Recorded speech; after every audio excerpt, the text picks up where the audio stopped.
iba't ibang uri o klase ng lupa bilang Yamashita Treasure na marka. Kung isa ka pa lamang baguhan sa pag-trade treasure sa mga nakatagong Yamashita Treasures, maaaring wala kang ideya sa mga uri ng lupang iyong hinuhukay. Dapat mong malaman na ang mga sundalong Hapon ay karaniwan rin nilang ginamit ang iba't ibang uri ng lupa sa pagmamarka.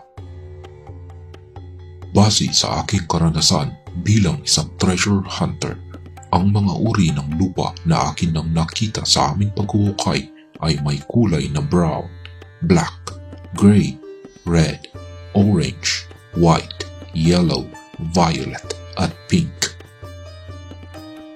Noong panahon ng ikalawang digmaang pandaigdig, kung saan malapit nang matalo ang mga Japanese Imperial Army laban sa mga Allied Forces, sila ay gumawa ng kanilang mga komplikadong tunnels na siyang nagsilbing kanilang epektibong taguan. Sila ay sadyang dalubhasa sa pagkukay ng kanilang mga tunnels na siyang isang dahilan kung bakit nagawa nilang makakuha ng lupang may iba't ibang kulay para sa pagmamarka. Ngayon, paano nga ba ginamit ng mga sundalong Hapon ang iba't ibang uri ng lupa sa pagmamarka? Bilang halimbawa, sabihin na nating nakapaghukay na ang mga sundalong Hapon ng isang napakalalim na hukay at kanilang nilagay ang kanilang kayamanan sa pinakailalim nito. Sa karaniwan, ang kasunod dito ay ang treasure seal. Ito ay isang napakatigas at napakalapad na klase ng semento na hindi madaling basagin ng isang ordinaryong kagamitan lamang. Ang kadalasang kasunod ng isang treasure seal ay ang mga lupang marka, bato at mga iba't ibang bagay tulad ng lumang bote, kalansay ng tao at kung ano-ano pa. Para sa mga nagtatanong kung merong tamang pagkakaayos na pagkasunod-sunod ng mga markang ito, aking ikinalulungkot na wala. Ito ay dahil nakadepende ang kanilang pagkakaayos batay sa paraan ng kanilang pagmamarka. Kung kaya't pagdating sa mga ayos ng mga lumang marka ayon sa kanilang mga kulay, ito ay magkakaiba dahil walang standard order nito na sinunod ng mga sundalong Hapon. Sa lahat ng aking mga karanasan, ang karaniwang kasunod sa layer ng Japanese treasure seal ay mga matitigas na bato. Ang mga batong ito ay kadalasang galing sa mga ilog at mapapansin mong maayos ang kanilang pagkakasalansan.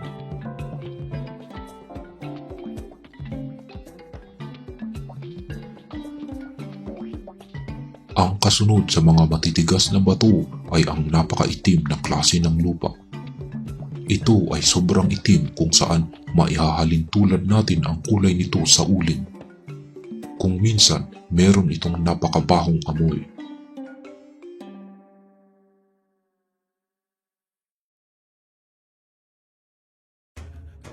Ang kasunod sa maitim na lupa ay ang mga lupang may kakaibang kulay tulad ng green, yellow, orange, violet at white.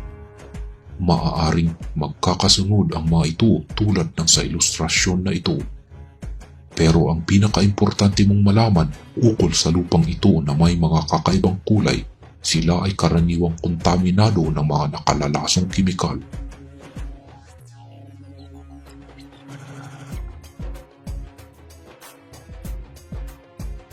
May dalawang paraan para malaman mo kung ang isang uri ng lupa ay kontaminado ng kimikal.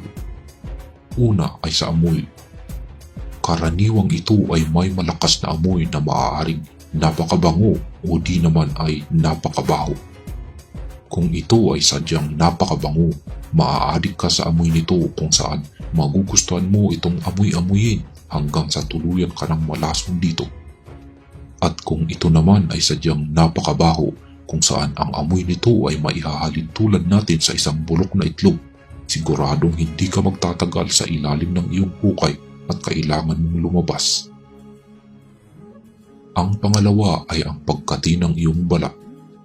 Mapapansin mong ang iyong balat ay unti-unting nangangati na maihahalin tulad natin sa isang skin allergy. Habang tumatagal ka sa ilalim ng iyong hukay, mas lalong kumakati ang iyong balat hanggang sa mapipilitan kang umahon o lumabas sa iyong hukay. Kung ang isang tao ay nasobrahan sa pagkaka-expose sa kontaminadong lupa, ang pangangati sa balat ang pinakaunang sintomas nito na maaaring mag-umpisa sa paa at kamay. Ang kasunod nito ay unti-unti itong kakalat sa kanyang buong katawan at mas lalong magiging lubha ang pagkati nito sa pagdaan ng mga ilang araw.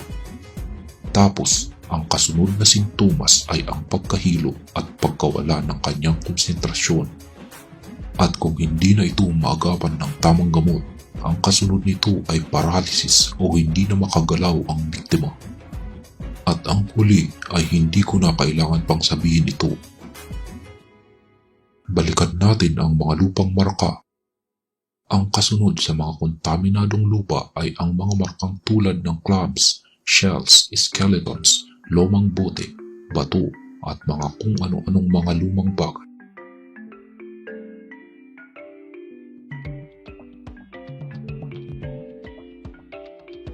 Ang kasunod dito ay ordinaryong lupa lamang na walang halong kemikal.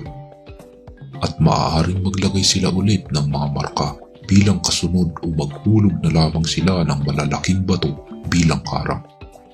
Ito ang kanilang ginawa hanggang sa malapit na nilang maabot ang ibabaw.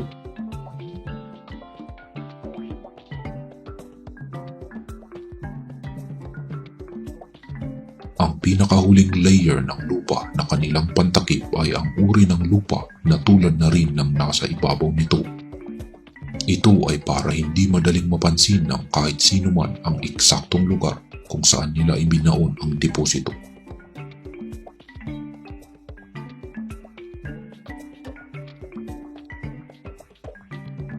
Maliban sa pagbabasa sa mga nakaukit na marka ay ang pagbabasa sa mga uri ng lupa. Isa itong napakahalagang kakayahan ng isang treasure hunter dahil maski may sumira o gumalaw sa mga marka, meron pa rin ang mga lupa na nagsisilbing marka na tanging iilan lamang ang nakakaalam. Ito ay isa sa mga dahilan kung bakit ako at ang aking grupo ay may kakayahang hanapin ang nakatagong deposito kahit nasira na o nagalaw ang mga markang iniwan ng mga sundalong Hapon. Medyo advanced topic na kasi ang bagay na ito kaya saka na lang natin ito pag-uusapan.